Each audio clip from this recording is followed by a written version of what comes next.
This is George Dionne of the Rock is George podcast, and this is a KNAC.com exclusive interview with Rudy Sarzo, bassist of Quiet Riot.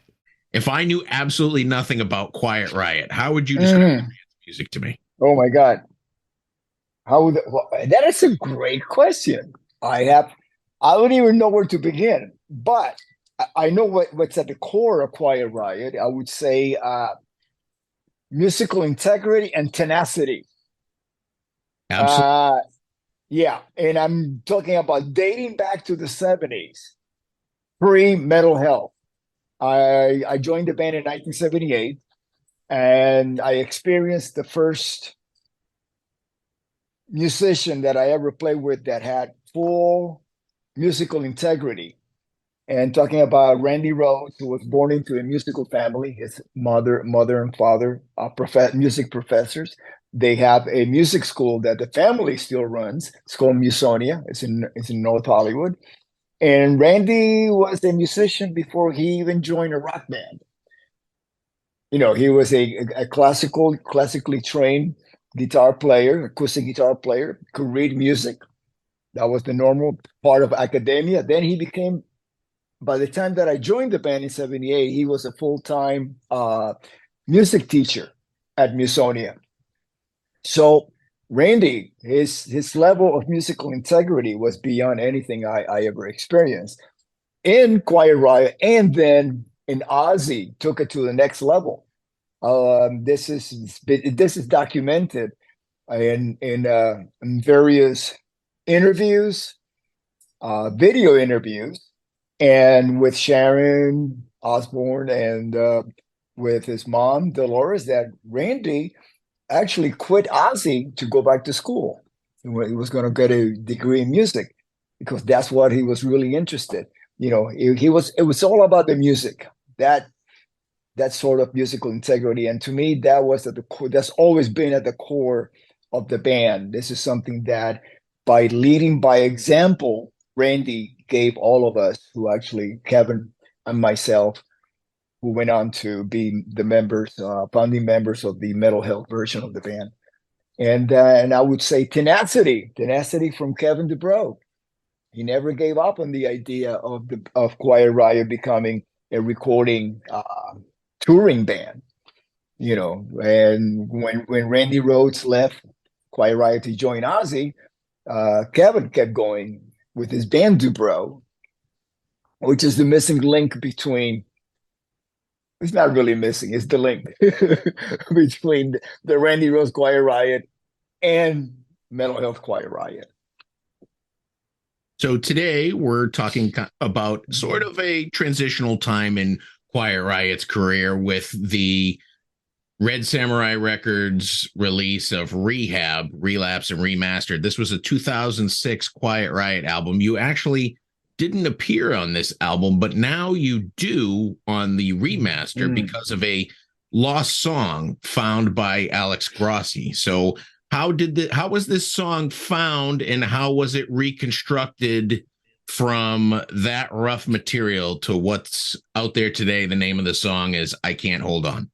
Yeah, I was not part of the process of that. All I know, of that, you're talking that reconstruction, because it was actually a demo with vocals and guitars, and at some point drums were added. Frankie's drums were added, and then the song went into the vault, into Alex's vault, because Kevin passed away in 2007, and so the he had that song in his computer all along. So when I came back to the group about a year ago, Alex and I started talking about material that we had, and so he started looking through his computer for songs that he had already recorded, demos, to work on, and he found it, and he said, "Oh my God, I forgot about this song," and that's how the whole thing came about.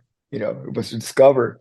And I fell in love with the song at first listen, and I got to play bass on it, and it was so great. It was like, wow, it's like I did it in this room. This is where I track. And it was great because, with Frankie, I started playing with Frankie in 1972.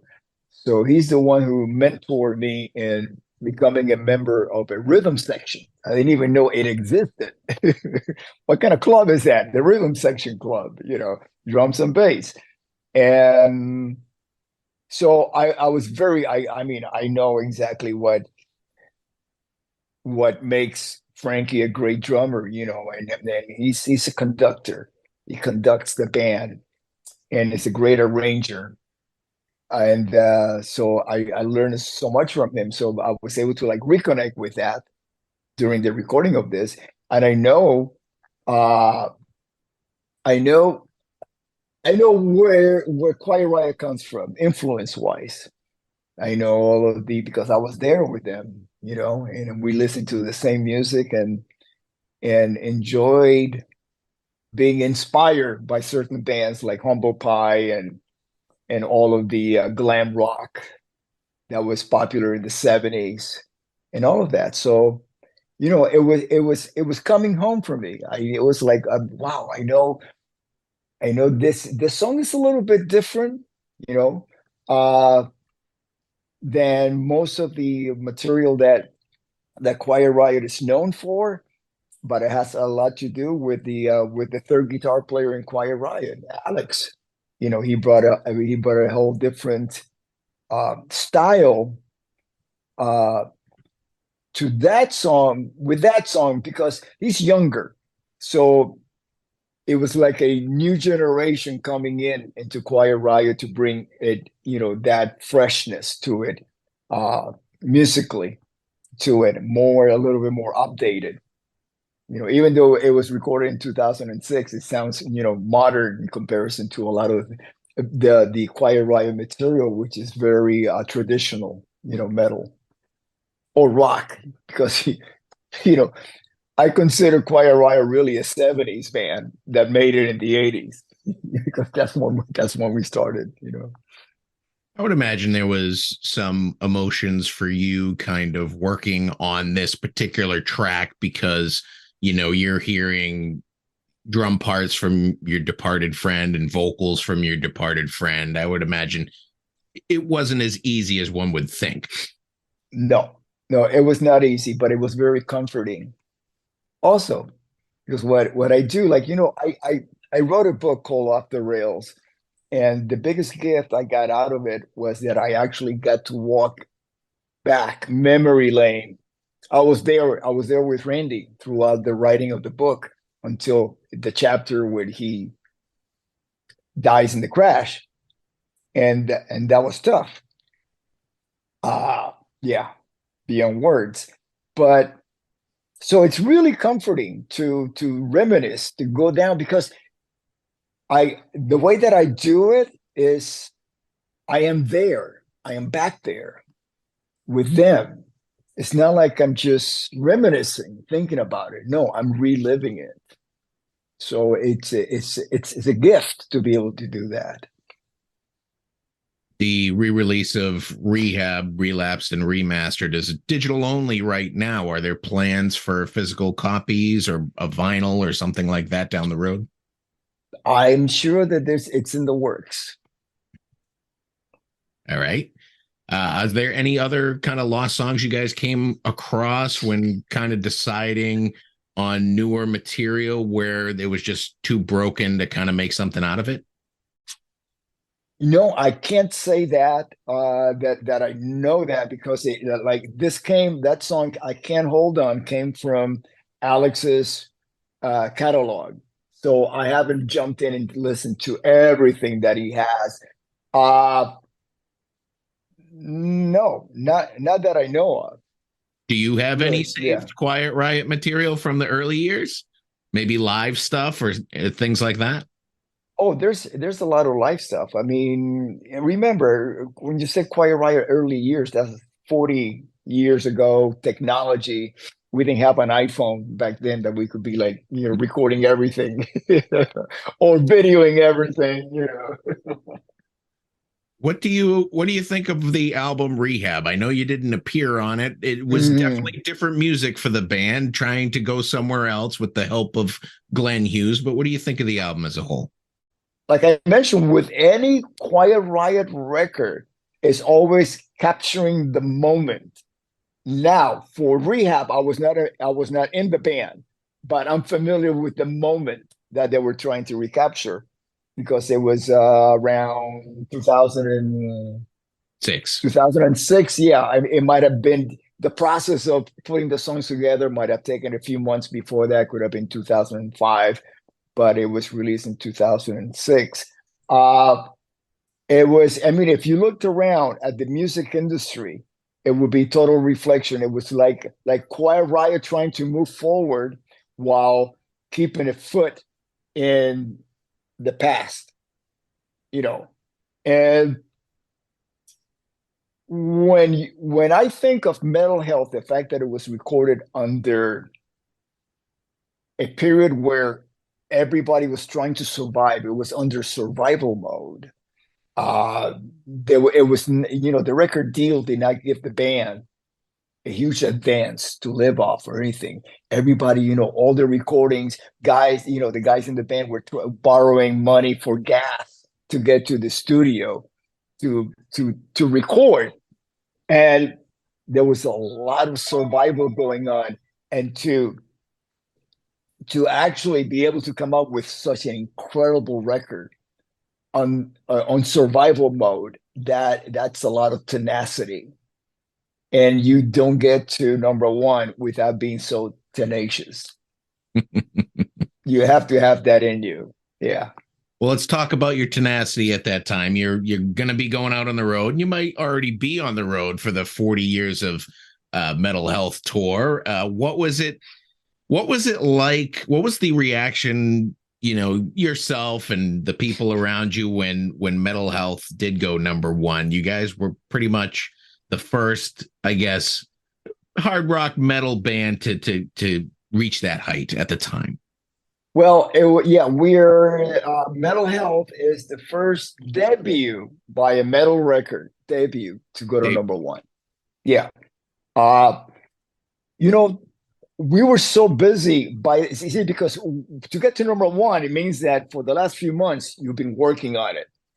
So that's your focus. We're going to do all this stuff, all these tours that we went on, and promotion and record signing at every single town that we went to. We went to the mall, the big record store, that whatever the label had set up us to go in there. We signed for hours, then go over to sound check, do the show, do it again the next day. The next day, show up in town at the next city, the radio station, go in the morning, do the morning show, check into the hotel, have lunch, take a shower, go to the record store, sign it, do the signing at the mall, go to sound check, repeat, repeat, repeat.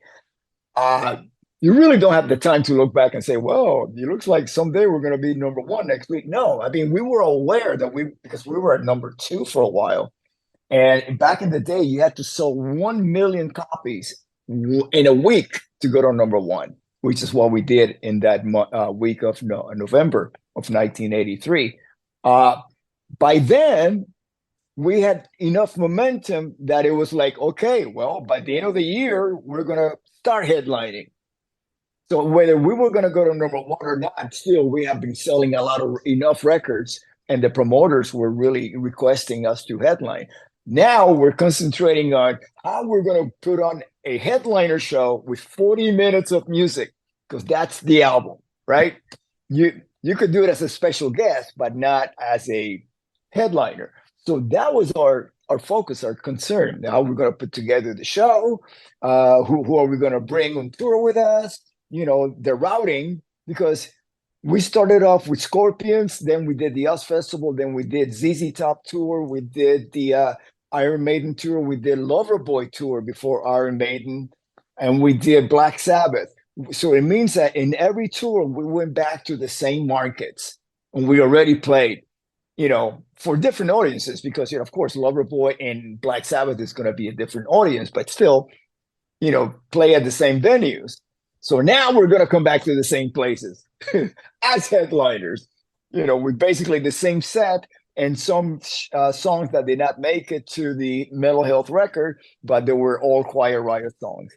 So that was very stressful because you had to be very, very careful. You can't just fall flat on your face now that you're a headliner, that you're not putting on a strong of a show, not a performance, because that was never an issue. It was the content. Are we going to have enough great material to sustain a headlining spot? So on the 2023 tour, are you playing the album in its entirety? Most of it, and because we got so many songs that we love to play and really work well. Like it's if you look at every band that comes out with the first record, that's their set list. That first record is all you're gonna play. That's your set list. And so what happens is when you have record one, then you start two and three and four, on five and six and whatever, and then you start like your set list. You start picking songs out and putting new songs from the record that you just recorded, and then you either replace them with the next record or you leave them there because they feel good. You know, it's I got to tell you, it's really interesting putting together the show because the show has to have an arc. It has to have a beginning, a middle, and an ending, and you can't really mess around too much with that. So in order to create that arc that might not be in the album itself, the album is a whole different presentation than the live show. So sometimes, even if we want to, I would say we're playing the whole record except for one song right now, but we might add it back on, which is Breathless. And we have been playing it for a while. And towards the end of the tour last year, we took Breathless out because we thought that Party All Night from the second record, Condition Critical, was a better flow for the set. It will pick it up right away, right after Thunderbird, because we needed something to like pick it up and still be like, like a great party song. And it was also a video too. So that's another thing. We want to put as many songs that we had videos for because the audience is familiar from MTV watching Party All Night. So that was another deciding factor to do that. But we might just bring Breathless back in, which means that we'll be playing the whole album. One of my favorite Quiet Riot albums after Mental Health was Guilty Pleasures.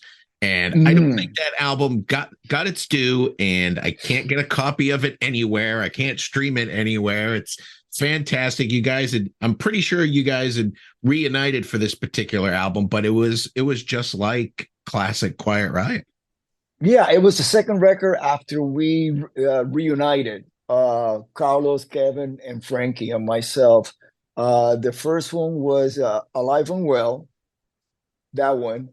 That was the first one when we reunited, and then the second one was Guilty Pleasures. It was released in an independent label. It was we spent a lot of money making it. We went into Rumbo Studios, which is one of the top studios, and it was done traditional. None of this recording at home that people do nowadays. Of course, this is like 25 years ago. So, most of the records 25 years ago went that way. But that's how we did it.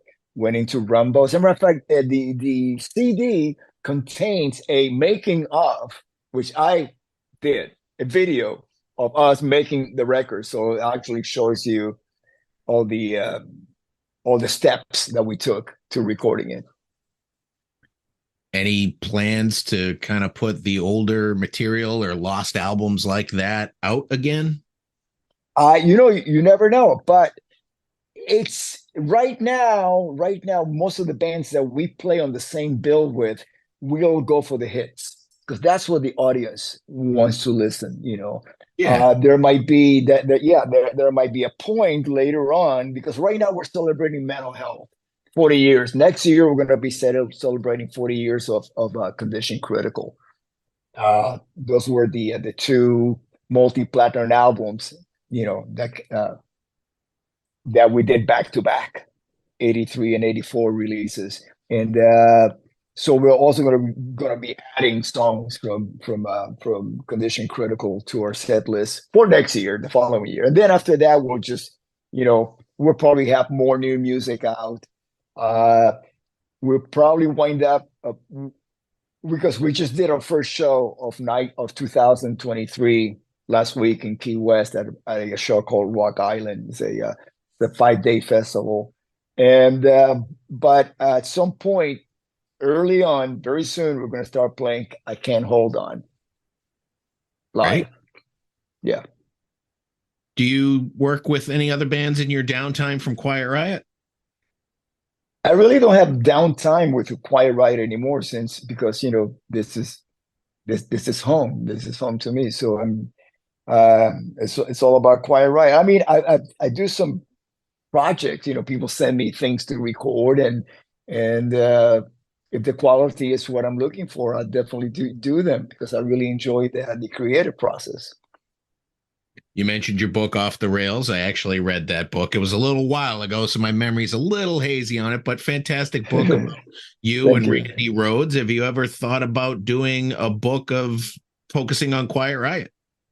No, it's interesting when I first this one, yeah, focusing on Quiet Riot. I think I wrote, yeah, there's this chapter in there that really focuses on the Randy Rhoads era Quiet Riot when I was in the band, leading up to him leaving to join Ozzy. Uh, when I wrote the book about 25 years ago, I started writing it. We didn't have podcasts. And to me, podcast is the oral documentation that books used to be. Podcast, and you can see me talking and saying what I need to say, and it's conversational, and it's very organic. I love podcasts because, as a matter of fact, I have my own show on Manchester Rock Radio. It's called 6 Degrees of Sarzo. And but what I enjoy about doing other people's podcasts is the fact that I get to answer questions, have a conversation, you know. And I got to tell you, yeah, it's become my preferred medium to actually uh, explain or share my perception, from my experience in this alternate reality that we're living in. Well, Rudy, those are all the questions I have for you now. Quiet Riot's out on the 40th anniversary of Mental Health Tour.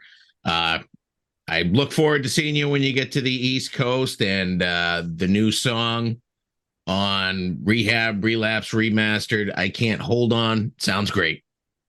Thank you so much. And also the video. The video is the perfect companion to the song. As a matter of fact, I think of the song now as being the soundtrack to the video, and it's dedicated to Kevin DuBrow and Frankie Banali. And if you haven't watched it yet, I really, people, the people that are tuning in to watch our conversation, I highly recommend it because it will really encapsulate the reason why we carry on as Quiet Riot.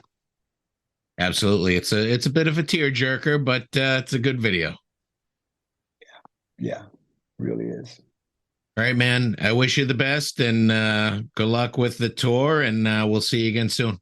Thank you, George. God bless you.